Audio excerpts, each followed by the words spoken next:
მოდათ მცირე მდგომარეობა. სამართალში ქართულ ბიძაზე არ უწევენ ქართველებს.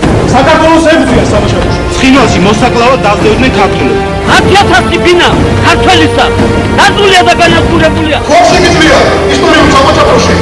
ქართული ენის ინტერესების დაცვა ის მაინც მიცვალა. წამოვიდეთ იქიდან თუ გადავიდეთ და შევიწავოთ ეროვნება. მე ცხინვალში ვერ შევალ, მაგრამ და 900 წნარი არ იქნება. სამაჩაბლო ეს ტერმინი ოსებ ძალიან აღიზიანა. ოლქი გაუქმდეს. მოსების არტომა მე ხარდა ბოლომდე უკაკანა. ხოჩვალიდეთ ვარ გვიძებთ. ბევრს აღარ გულუხრებიან, რა ვიცი, სადა დავიმალოთ არ ვიცი. Я их свою люблю, офигенно, и грузина люблю.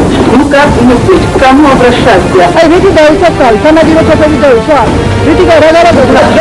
და შეიქმნეს მოხალისეთა შტაბი. მეწერებით ნებისმიერ სტრუქტურაში, ნებისმიერ გვარდიაში, ნებისმიერ მილიციაში. αδესავიჩი არ გადაწყვეტა. უნდა მივმართოთ გაეროს, უნდა მივმართოთ სოფიოს თავრობებს მოთხოვნით, რომ ყურადღება მიაქციოთ აგრესიას, რომელიც შეწინააღმდეგ მიმდინარეობს. თუმცა რეგიონში შენობა ჯარებმა არაფერი გააკეთეს იმის რომ შვილო ყოფილიყო პირიქით. ნაცნობ იმისა რომ განაიარაღოს ექსტრემისტები, მათთან ერთად დაერია ქართულ სოფლებს, ალყა შემოარტყა მათ და ამზადეს მათ გენოციდს. გარმოჩენს უნდა მივმართოთ მოთხოვნით, რომ გაიყვანოს თავისი დამსჯელი ჯარები. Когда в 1783 году Грузия и Россия заключили Георгиевский трактат о дружбе, в состав какого государства входил Цхинвальский регион и как он назывался? Южная Осетия или внутренний Картали? Цхинвальский регион всегда назывался внутренней Картли. Южная Осетия — это не географический термин. Это термин, изобретенный большевиками, которые аннексировали и оккупировали Грузию. Какие мы оккупанты? Тут даже простым глазом видно, что ничего оккупационного-то нет. ჩვენ დაგვაპირისპირდა ძალიან დიდი მანქანა საინფორმაციო საშუალებების და ჩვენ ინფორმაციული ომი როგორც თვლით წავაგეთ. Абат виграцияс ацкурс ეს. Вообще, если юридически рассуждать, то могут быть две пути. Путь мира и путь войны. Если пойти по пути войны, то это может войну продолжать и 5 лет, и 10, и 100 лет, и превратить ее вообще в войну. ან ისტორიკოსები, ან ისტორიოგრაფები არ იყურებიან ჩვენ წარსულიდან არაკეთებენ დასკვნებს, რები იყვნენ ისინი ქართველი არიცათვის, რა არიან.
ურთიერთობის ისტორია საუკუნეებს ითვლის. ორ ხალხს შორის მე-18 საუკუნის ბოლო პერიოდიდან დაწყებულ აგრარულ და ეთნიკურ კონფლიქტებამდე კი ოსური მოსახლეობა ქართველებთან ყველაზე მეტად ინტეგრირებული და საიმედო ჯგუფი იყო, რასაც ოდითგანვე ქართულ-ოსური შერეული და თუნდაც სამეფო ოჯახების ყველაზე მაღალი პროცენტული მაჩვენებელიც ადასტურებს. ჩვენ თავადებთან გვაქვს უკვე საქმე. 20 წელია ბოლოს და ბოლოს არა ეს ერთი თაობა, შემდეგ მოდის ეს მეორე თაობა, იცვლება თაობები და ხდება პირველი კონფლიქტებიც ოსურ ქართულ-ოსურ ურთიერთობაში. თორემ ჩვენ თუ ისტორიას გადავხედავთ, იქით თქვენ მოგეხსენებათ ძალიან კარგად, რომ ოსურ ქართული ურთიერთობები არ არის ცუდი იმ პერიოდისათვის. ოსურ ქართული ურთიერთობებში ჩვენ უნდა დავინახოთ ისიც, რომ საქართველოს ბოლოს და ბოლოს 4 დედოფალი ყავდა და ოსი იყო ესენი. ოსები დაკავშირებული იყო ქართულთან, ხო, ოსების ნაწილი იყო ქრისტიანი. ჩვენ ვიცით ეს, ნაწილი არის მუსულმანური რელიგიის მიმდევარი, მაგრამ ნაწილი ქრისტიანია და ახლო ურთიერთობა ჰქონდათ საქართველოსთან. თავდაპირველად საქართველოში ოსთა ჩამოსახლებას კონფლიქტური სახე არ ჰქონია. მათი პირველი დასახლებანი ქართლის მთიან ნაწილში მე-17 საუკუნის ბოლოს გაჩნდა. მე-18 საუკუნიდან კი ოსები ბარში ჩამოვიდნენ და შიდა ქართლში ქართველი თავადების, მაჩაბლების, ელიოზიშვილების, ერისთავებისა და სხვათა ადგილ-მამულებში ხიზნებად დასახლდნენ. თუმცა ეს მიგრაცია ოსთა მხრიდან თვითნებური არ ყოფილა.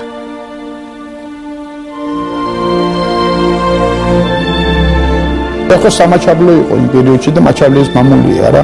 მაგრამ სამწუხაროდ ქართული თავადაზნაურობა არ მუშაობდა მაშინ და მიწისადი მიდეკილება ქართულ თავადაზნაურობას ისტორიულად ყოველთვის ნაკლები ჰქონდა. აი ამიტომ ის ადგილები ეხლა ოსები რო ცხოვრობენ და მაშინ რო ცხოვრობდნენ, ის დაუსახლებელი ადგილები იყო. აი ამიტომ მე-17 საუკუნე როცა იწყება, თანდათანობით იწყება ჩამოსახლება ოსების და ქართული თავადაზნაურობა და ერეკლე მეფე მაგალითად ხელს უწყობდა ამას. ცნობილი ფაქტია ის, რომ ვინც ჩამოსახდებოდა ჩრდილოეთ კავკასიიდან და ამ შემთხვევაში ოსები მოსყიდულებაში, მათ გარკვეულ შეღავათებს უწევდა ერეკლე მეორეს და აზნაურობასაც კი აძლევდა ამ ჩამოსახლებულებს.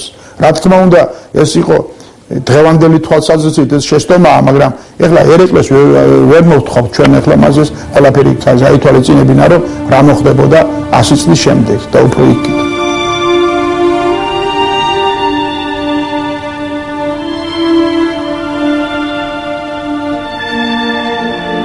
მე-17 საუკუნეში აღმოსავლეთ საქართველოს ბარი იყო დაცარიელებული, გაწყვეტილი იყო მოსახლეობა. ამიტომ მთიელები ჩამოდიოდნენ ბარში დაბლა. მოსახლეობას ურჩევია ბარში ცხოვრება, ხო, დიდარი მიწა. ჩამოდიოდნენ დაბლა ცარიელ მიწებზე. მთა იცლებოდა და მთაში მოდიოდნენ ჩრდილოეთიდან. აი ამ წესით დასახლდა ჯავა. მე-17 საუკუნის ბოლოს პირველი ოსები შემოვიდნენ იქა. დასახლებულნი არიან. დასახლდნენ ქართული ფეოდალების ხელქვეით. ამათ უხაროდათ იმათი ჩამოსვლა, ყველი გაუჩნდათ, რომ ცარიელი იყო მიწები. ასე მიმდინარეობს დუმე პროცესი მიმდინარეობდა მე-17 საუკუნეში. ასევე აღმოსავლეთ საქართველოში აქა-იქ ხეობებში პატარ-პატარა ოსური დასახლებები იყო.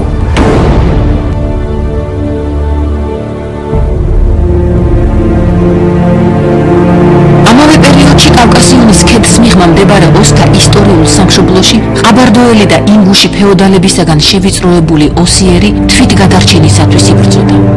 ისტორიული ოსეთის პატარა სოფლის ძაუჯიკაუს ციხესიმაგრეშიც ამ დროს ხან ინგუში და ხანაც ოსი მთავრები ბატონობდნენ. აი სწორედ მაგას ეწოდება პრიგაროდნის რაიონი, რომელიც თვლიან ოსები, რომ არის ეს ოსების განუყოფელი ნაწილია და ინგუშები დღესაც თვლიან, რომ ეს მათ უსამართლოდ აქვთ დაკარგული. სწორედ ეს ძაუჯიკაუს ციხესიმაგრის მიმდებარე ტერიტორია. რუსები ყოველთვის ოსების მხარეს იჭერდნენ. ეს დაპირისპირება ძირითადად ოსებსა და ინგუშებს შორის დაიწყო ტერიტორიულ გამიჯვნასთან დაკავშირებით. ფაქტიურად ბრძოლა მიმდინარეობდა საარსებო სივრცისათვის. მაშინ იქაური ხალხისათვის არსებობის წყარო იყო ჯოგი, ჯოგს ჭირდებოდა სათიბი და საძოვარი. აი დაპირისპირება დაიწყო ამაზე და ამ დაპირისპირებაშიც წამაქეზებლის როლი ითამაშა რუსეთის იმპერია. მიუხედავად იმისა, რომ ოსებს საკუთარ ისტორიულ სამშობლოში საარსებო სივრცისათვის განუწყვეტელი ბრძოლა უწევდათ, ჩრდილოეთ კავკასიაში მცხოვრების სხვა ერებისაგან ერთი უპირატესობითა და ასევე ერთი განმასხვავებელი ნიშნით გამოირჩეოდნენ.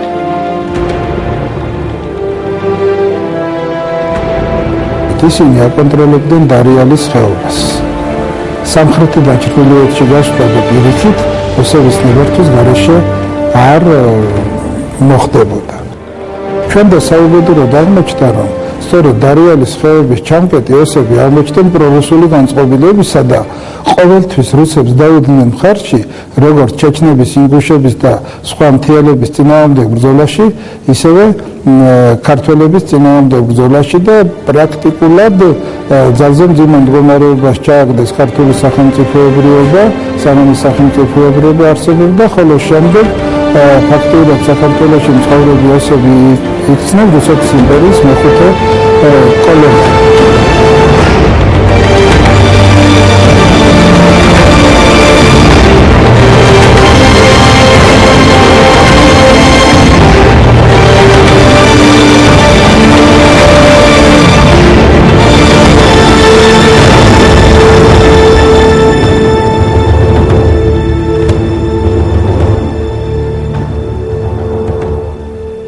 საერთოდ ისტორიულად ცნობილი გახლავთ ოსეთ-რუსეთის ურთიერთობა. ეს ერთ-ერთი დასაყრდენი ახლა კავკასიაში, ყველაზე ძლიერი დასაყრდენი კავკასიაში.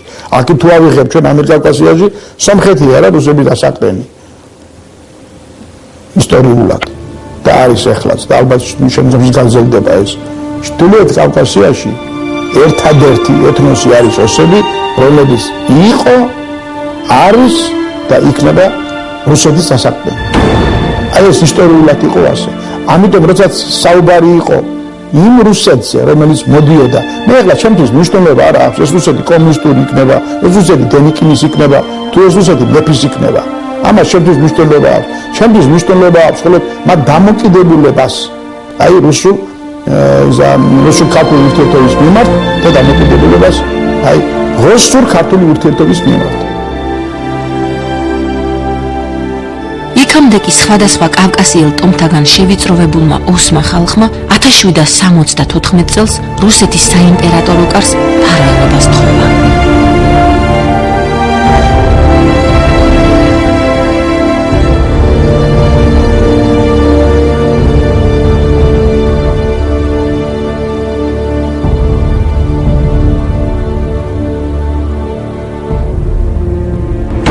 არის სპეციალური ნაშრომი ბლიევის присоединение Северной Осетии к России. Орджоникидзе 59 год. Акაც шави текстზე იგივე წერია. Место вассальной зависимости от кабардинских феодалов и крымских ханов сильное прокравительство России. ესე იგი 1774 წელზეა ლაბარაკი. და ბოლოს მთავრდება ასე.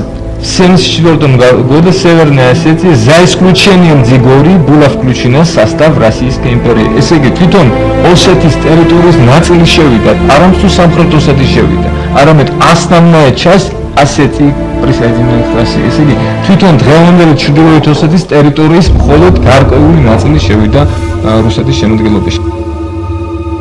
კავკასიონის ქედს მიღმა არსებულ ოსთა ქვეყანას მეფის რუსეთის დროს ვლადიკავკაზი ეწოდა. ისევე როგორც მოგვიანებით რუსეთის ერთ-ერთ ნაწილს მაგალითად ვლაძივასტოკი. ვლაძიც რუსულად ფლობას ნიშნავს და არა მფარველობას. ვლაძისლავ, ვლადიმირ კი რუსეთში ძალიან პოპულარული სახელებია.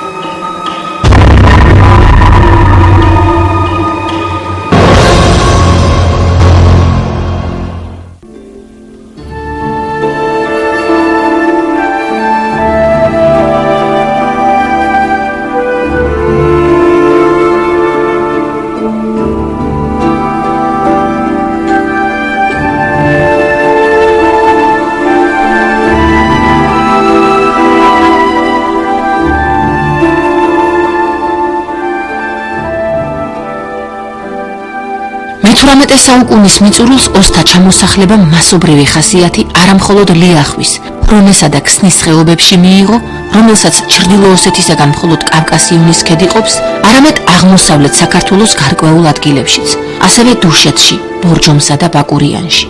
1801 წლიდან კი საქართველოს ანექსიის შემდეგ მეფის რუსეთის მოხელეთა დოკუმენტებში პირველად ჩნდება ტერმინი სამხრეთ ოსეთი, რომელიც თავდაპირველად რუსეთის მორიგი იმპერიული ზრახვების გამოვლინება გახლდათ და არა ჩამოსახლებულთა ინიციატივა. საქართველოს ანექსია რუსეთმა მოახდინა 1801 წელს შემოდგომაზე, თვალწინების სექტემბერში. უკვე 10 თვის თავზე რუსეთის პირველი მმართველი იყო გენერალი კნორინგი, ეროვნებით გერმანელი, რუსეთის გენერალი კარლ კნორინგი. ის უკვე თავის მოხსენებაში იმპერატორისადმი ახსენებს სიტყვას იუჟნია ოსეტია. ანუ სადაც კი ოსი ცხოვრობს, გინდა დღევანდელ ცხინვალის გარშემო, გინდა არაგვის ხეობაში, გინდა კახეთში, სადაც კი ცხოვრობს, ის კაცი ვამებს, რომ ყველა ამ ადგილს უწოდებს ოსეტია. გინდა ერთი კაცი ცხოვრობს, გინდა ხუთი კაცი, უმრავლესობას ოსეტია შემოწმებული. არცერთ ხეობაში და არცერთ ხეობის არცერთ ნაწილში, თქვა ზემოწელში, აკუწელში. ასე გადავიდა უმრავლესობა. მაგრამ ეს კაცი უკვე პოლიტიკური მიზნით ცდილობს, რომ დაამკვიდროს, შემოიტანოს ასე შემოაწიოს სახელი ოსეტია. რატომ? იმიტომ რომ ჩრდილო კავკასიის ხალხებში ოსები იყვნენ ერთადერთი ხალხი, რომელიც ეხმარებოდა რუსებს კავკასიის დაპყრობაში და მხარს უჭერდა. აგერ ჩვენ წინ არის წიგნი ისტორია სევერა ასიტინსკი ASSR ტომი პირველი გამოცემა ორჯონიკიძეში 1987 წელი. აქ არის ჩართული რუკა, სპეციალური რუკა, რომელსაც ქვემოთ უწერია კარტა კავკაზа 1801 года из актов археографической комиссии რუსების მიერ შედგენილი. ამ რუკაზე ოსეთია დატანილია ჩრდილოეთ კავკასიაში ისტორიული ოსეთის ტერიტორიასთან ზუსტ შეფარდებაში. აი ბატონო. ასეთია, ხოლო კავკასიონის ქედის გადმოღმა ყოფილი სამხრეთ ოსეთის ავტონომიური ოლქის ტერიტორიაზე სრულიად გარკვევით წერია კარტალინია. მაგრამ 1802 წელს გამოცემულ დოკუმენტში, რომელიც დაიბეჭდა ოსების ავტორთა კოლექტივის მიერ გამოცემულ документа крэбулში история Юга Осетии в документах и материалах составитель ცხოვრება том 2 სტალინურ 1960 год. აქ არის მოცემული კნორინგის მიერ შედგენილი ერთ-ერთი საბუთი 1802 წელს. Рапорт генерала Кноринга его императорскому величеству об экспедиции отряда подполковника Симоновича Акехла Южной Осетии ეს არ არის სწორი. В Осетию для приведения в покорность населения. აი ამ დოკუმენტში პირველად იხსენიება ტერმინი ოსეთი საქართველოს ტერიტორიის მიმართ. აი ეს ფაქტი.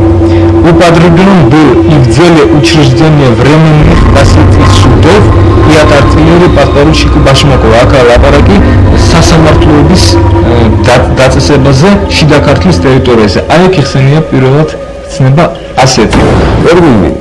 ეგეთი ტერმინი ფუნქცია იყო რა საყოფაცხოვრებო დონეზე ზოგიერთ დოკუმენტში იხმარებოდა და ასე შემდეგ. აქ ლაპარაკი არ არის ონცხინოს, აქ არის ლაპარაკი ჯავას. Южная Осетия იყო ჯავა. ესე იგი ყოფილი დვალეთის ტერიტორია. ეს ტერმინი არსებობდა. იმის გამო ზუსტად დვალეთის თემა რო ამოეგდოთ ქართული საზოგადოების თავიდან რა ყოფილიყო დვალეთზე არასოდეს ლაპარაკი, ეს ტერმინი მაგითო შეიმუშავა царსტური რუსეთის შინაურნიკობა. შემოკარგო. მაგრამ ამას ეს იყო გეოგრაფიული დასახელება და არა პოლიტიკური დასახელება. აქ არის გამოსახული ის თუ როგორ შეიქმნა ეგრეთ წოდებული ოსეტინსკი ოკრუგი, ოსური ოკრუგი საქართველოს ტერიტორიაზე და როგორ ვითარდებოდა იქ.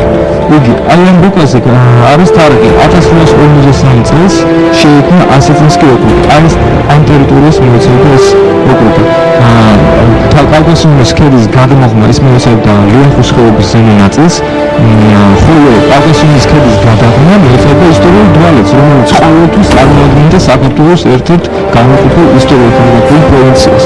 მუდმივ მოიცავდა ამ ტერიტორიას და 1853 წლის შემდეგ, 58 წლის შემდეგ უკაცრავად ამ ოკრუგს ჩამოაჟეს ერთ-ერთი მისი ნაწილი, კერძოდ დვალეთი და გადასცეს კავკასიის ხარჯის მარცხენა ფრთის ოსეთის სამხედრო ოკრუგს, შემდეგ კი თერგის ოლქს. ასეთ ჩამოუჭრეს საქართველოს უძველესი ძირძველი ქართული მხარე დვალეთი და გადაეცა ფაქტიურად რუსეთს. ამ პერიოდში საქართველოში ოსთა შემოდინებისათვის რამდენიმე შემოვლითი გზა არსებობდა, საიდანაც ოსი ხიზნები ქართლის შუაგულში ხვდებოდნენ. ოსები შემოდიოდა სხვადასხვა გზით და ძირითადად მათი შემოსვლის გზა იყო დარიალის ხეობა. რუკის გადასასვლელით ოსები ძალიან იშვიათად სარგებლობდნენ. მაშინ ყვირავი არ იყო და როკი წლის მანძილზე არის დახურული მოძრაობისათვის. ესენი შემოდიოდნენ დუშეთის რაიონში, ხევისა და მთიულეთის ტერიტორიაზე და იქიდან შემდეგ სხვადასხვა გადასასვლელებით გადმოდიოდნენ შიდა ქართლში. ამავდენის მთავარი ინტრიგა კი ის გახდათ, რომ ჩამოსახლებულ ოსთაგან არც ერთს არ ჰქონდა ყმის სტატუსი. ისინი მხოლოდ ხიზნები იყვნენ, რაც სამომავლოდ ფართომასშტაბიანი აგრარული კონფლიქტისათვის მოკლე ნიადაგს ქმნიდა. სწორედ დაპირისპირებამ თავი მხოლოდ 1864 წლიდან ბატონყმობის გაუქმების შემდეგ იჩინა. იქამდე კი ოსები მაჩაბლებისა და ფავლენიშვილების, ერისთავებისა და ელიოზიშვილების მამულებში მშვიდად მუშაობდნენ და უპრობლემოდ ცხოვრობდნენ.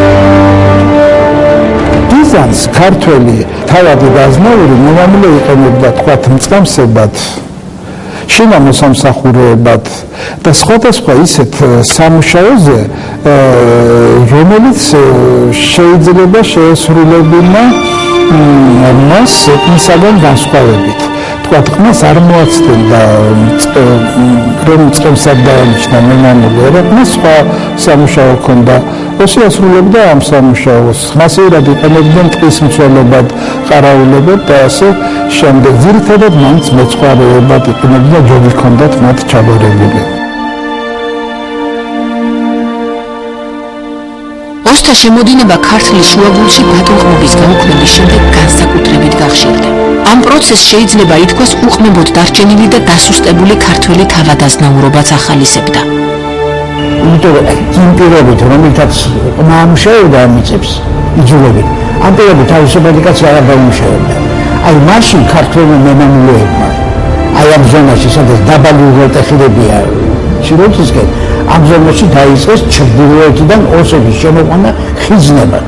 ანუ ხიზანი რას ქვია, შემოიყვანენ ოჯახით, დაასახლებდნენ თავის მიწაზე, ის კაცი მუშაობდა და ოჯახს არჩენდა. ეს შესანიშნავად არის ასახული გნებავთ მიხეილ ჯავახიშვილის ჯავახის ხიზნებში. შესანიშნავად ჯაყო, რომელიც ჩამოსახლებულია დაუშვათ პირობითად, არა, აი რა დასაკეთებს. მამულებსაც ართმევს და მეუღლესაც ართმევს და ბატონდება ქართველი. ოსები პარალელურად საქართველოში საკუთარი ისტორიის შესაქმნელად ბრძოლისა და თვით დამკვიდრებისათვის ძალღონეს არ იშურებდნენ.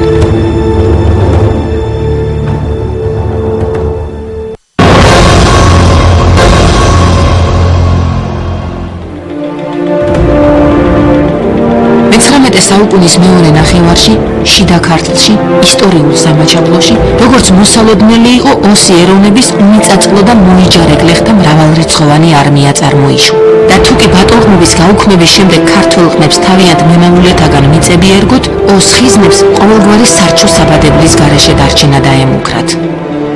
ოს ხიზნს არაფერი არ ეკუთვნოდა, რადგან ბატონყმობის გაუქმებით იმდროინდელი კანონმდებლობით მიწას ღებულობს მხოლოდ ყმა და არა ხიზანი. არა მარტო ოსი ხიზანი, ქართველი ხიზანიც ვერ ღებულობს ბატონყმობის გაუქმების შედეგად მიწას და os ხიზანს როგორ უნდა მიეღო. დასავლეთ საქართველოში დარჩა უამრავი ქართველი ხიზანი, გურიიდან და სამეგრელოდან იმერეთში შემოსულები ბატონყმობას გამოქცეულები მიწა ვერ მიიღეს, იმიტომ რომ კანონი არ აძლევდა მიწა მათ. განა მემამული კი არ თვითნებობდა, გუბერნატორი კი არ თვითნებობდა. ყმის სტატუსი თუ არა მიწას ვერ მიიღებდა. ოსები რჩებოდნენ ცარიელ დარეთ. მიწას ვერ მიიღებდნენ, თუ მიწას ვერ მიიღებდნენ, ესე იგი მიწის მესაკუთრელი ვერ გახდებოდნენ. მიწის მესაკუთრე ხდებოდა ქართველი გლეხი, რომელსაც ყმის სტატუსი აძლევდა იმის უფლებას, რომ მემამულისაგან გამოესყიდა, რა თქმა უნდა, მიეღო მიწა, ის მაშინდელი კანონმდებლობის მიხედვით დაემტკიცებინა საკუთრებაში და ის ფაქტობრივად დღეს რომ უწოდებ ფერმერი, იქცეოდა ფერმერად. ხიზანს მიწა ეკუთვნის, თქვათ, დასავლეთ საქართველოში, იმერეთში შემოსულ ხიზანს გურიიდან, იმ მემამულემ უნდა მისცეს მიწა, საიდანაც წამოვიდა. იქიდან კიდე იმდენი ხნის წამოსული არც არავის არ ახსოვს და იქაც მიწას ვერ მიიღებს თავისთავად ცხადია. ოს ხიზანს მიწა ეკუთვნის, საიდანაც შემოვიდა ის, ანუ ჩრდილო ოსეთში. ჩრდილო ოსეთში რა თქმა უნდა ეს მიწას არავინ არ მისცემს და ცდილობს მიიღოს აქ. ამ პერიოდიდან მოყოლებული ქართულ-ოსურ ურთიერთობებში დიდი ბზარი გაჩნდა. მართალია ბატონყმობის გაუქმების შემდეგ თავადებსა და ყოფილ ყმებს შორის დაუნდობელი კონფლიქტი არა მხოლოდ საქართველოში არსებობდა, მაგრამ სამაჩაბლოში ამ პროცესმა აგრარულთან ერთად ეთნიკური დაპირისპირების უსასტიკესი სახეც მიიღო, რომელიც აჯანყებაში გადაიზარდა.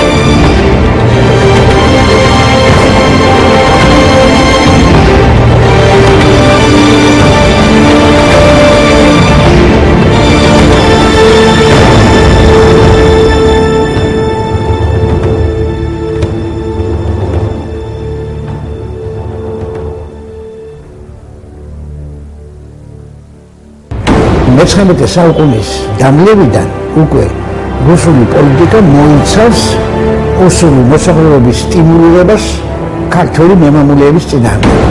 რუსი იყენებს ამ აგრარულ კონფლიქტს და უქმნის შთაბეჭდილებას ოს და მართლაც ასრულებს ამას, ყოველთვის სასამართლო დავა იქნება, რაღაცა იქნება, ოს ეხმარება ქართველის წინააღმდეგ. ოსი ამ შემთხვევაში არის ხიზანი გლეხი, ქართველი არის მემამული. ასე რომ ეს პროცესი, ეს სტიმულირება მოსული მოსახლეობის, რომ ეს აგრარული კონფლიქტი, აგრარული ინტერესი დაინახონ როგორც ოსური ინტერესი ქართულის წინააღმდეგ, აი ეს უკვე 19 საუკუნის ბოლო მეოთხედში ეს უკვე ხდება. მასობრივად ხდება. რაც მოხდა რუსეთში რევოლუციის შემდეგ, როცა მოიჯარა გლეხების დიდი უმრავლესობა დაერია თავის იჯარის მიცემს, ეს მოხდა საქართველოშიც. საქართველოში აი ამ ტერიტორიაზე იყო სუსხო მდგომარეობა, ძირითადად მიცემი ჰქონდათ ქართველ გლეხებს. ეს ადამიანები იყვნენ ან მეჯოგეები, რომლებიც წემსავდნენ კონკრეტული ადამიანის ნახირს, ან ფარას და იყვნენ გლეხები, რომლებიც ჩამოვიდნენ ჯარიდან იმისთვის, მოჯამაგირედ დადგმობდნენ, ან დრიულ მუშებად, ან იჯარით აეღოთ, ესე იგი, მიწათმფლობელებისაგან მიწა. აი ესენი აჯანყებულთა. აჯანყებულთა დაშოშმინება და აგრარული კონფლიქტის მოხსნა კვლავ რუსეთის ხელისუფლებამ იკისრა. საიმპერატორო კარმა ერთ სულ 20 ხიზანზე ქართველ თავადებს 10 ოქრო, ანუ თუმანი შესთავაზა. სანაცვლოდ ქართველ მემამულეს 20 ხიზნისათვის ყმის სტატუსი და მიწა უნდა მიეცა. მოგეხსენებათ ეს რა პერიოდია, ძველი ეკონომიკური ურთიერთობა ირღვევა, ძველი ურთიერთობა ირღვევა, მემამულეების დიდი ნაწილი თავადებისაც მათ შორის აზნაურების თითქმის პირწმინდად გაღატაკებულია და ეს ფული მაშინ ძალიან დიდი შემოსავალი იყო. დღეს ჩვენ ვერ ავიღებთ ზუსტად 10 ოქროთი რამდენი რაიმეს ყიდვა შეიძლებოდა და რა ქონებას წარმოადგენდა მაშინ. და ყველა არა ქართველი მემამულეების ნაწილი დათანხმდნენ. და უკვე კანონის ძალით ოსებმა დაიმტკიცეს ის მიწა, რაც რამათა მემამულესთან დაიმტკიცა ქართველმა ყმადლეხმა. ამის შემდეგ ისინი უკვე არიან ამ მიწის კანონიერი მფლობელები. თუმცა დარჩნენ 20 ხიზნები. შიდა ქართლში ერთად ვერ მიიღეს მიწა. 20 ხიზნებისათვის მიწის საფასური რუსეთის საიმპერატორო კარმა საკუთარი ხაზინიდან გაიღო. უფრო მარტივად კი მათ მიწა უყიდა საქართველოში. ასე იქცნენ ისინი ქართლის გულში მიწის მფლობელებად. რუსეთის საიმპერატორო კარი საქართველოს ტერიტორიაზე მცირე ერთად ახალისებას 19 საუკუნის ბოლოსათვის გაორმაგებული ენერგიით განაგრძობდა. ამ პერიოდში მიწების განაწილებისას ქართველებთან შედარებით პრივილეგიით არა მხოლოდ ოსები, არამედ სომხები, ბერძნები და სხვა ერებიც სარგებლობდნენ. ამ ფაქტს ნიკოლოზ მეორისადმი მეფის ნაცვლის ვორონცოვ დაშკოვის წერილი ადასტურებს. Записка по управлению Кавказским краем генерал-адъютанта графа Воронцова Дашкова Николаю II 1907 год.